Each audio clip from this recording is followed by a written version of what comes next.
আসসালামু আলাইকুম রহমতুল্লাহ বারাকাত। সম্মানিত দর্শক মণ্ডলী, জিসাস ক্রাইস্ট যিশু খ্রিস্ট তিনি কি সমগ্র মানব জাতির জন্য এসেছিলেন, নাকি শুধুমাত্র কেবলমাত্র ইসরায়েলি কুলের জন্য এসেছিলেন?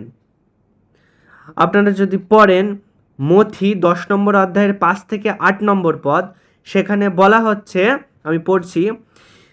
হ্যাঁ, এখানে বলা হচ্ছে যে এই 12 জনকে যিশু প্রেরণ করিলেন, আর তাহাদিগকে এই আদেশ দিলেন যে তোমরা পরজাতি দিগকে যেও না, জেন্টাইলদের পথে যাও না, এবং সামরীয়দের কোনো নগরে প্রবেশ করিও না।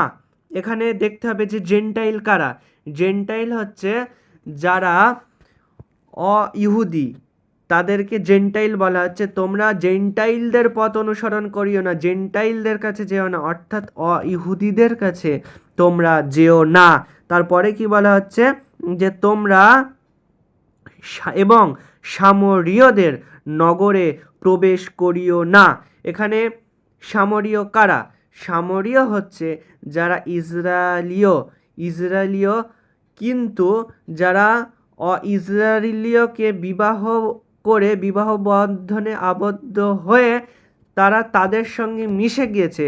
তাই এখানে বলছে যে তোমরা সামরীয়দের কাছে যেও না এবং তাদেরকে ধর্ম দীক্ষা প্রদান করতে নিষেধ করা হচ্ছে। ঠিক তারপরে বলা হচ্ছে যে এবং ইসরায়েলি কুলের হারানো মেষের কাছে যাও।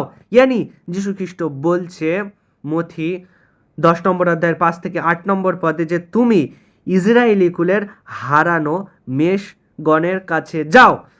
তার মানে তুমি শুধুমাত্র কেবলমাত্র একমাত্র ইসরায়েলি কুলের কাছে যাও, ইসরায়েলি কুলের হারানো মেষের কাছে যাও। হারানো মেষ মানে কি?